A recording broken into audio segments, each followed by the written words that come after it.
National Guard deployed as LA protests escalate. Tensions are on the rise in Los Angeles, and it's hard to ignore the gravity of the situation. Recently, President Trump issued a directive that has sent shockwaves through the city. The National Guard has been deployed, tasked with a critical mission, to manage immigration protests that have erupted across the area. Just days ago, ICE conducted raids that ignited outrage among the community. These raids weren't just routine, they served as a catalyst for massive protests, with citizens taking to the streets to voice their anger and frustration. As protesters clashed with law enforcement, the scene quickly escalated. Tear gas filled the air, adding a layer of chaos that made the situation even more volatile. What many people are feeling right now is a mix of fear and determination. The community is on edge, and emotions are running high.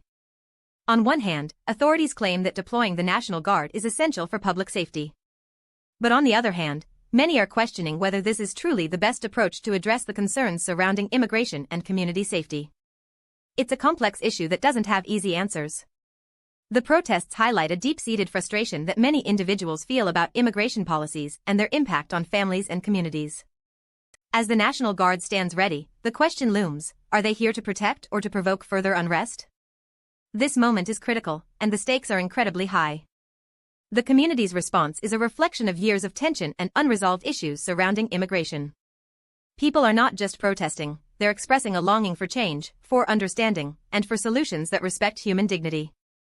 It's crucial to recognize the stories behind the statistics and the faces behind the protests. Every sign held up, every chant echoed, represents a voice yearning to be heard. As we navigate through these turbulent times, it's important to consider the implications of such a heavy-handed approach. The deployment of the National Guard can be seen as a show of force, but it can also deepen the divide between communities and authorities. What happens next will depend on how both sides choose to engage with each other.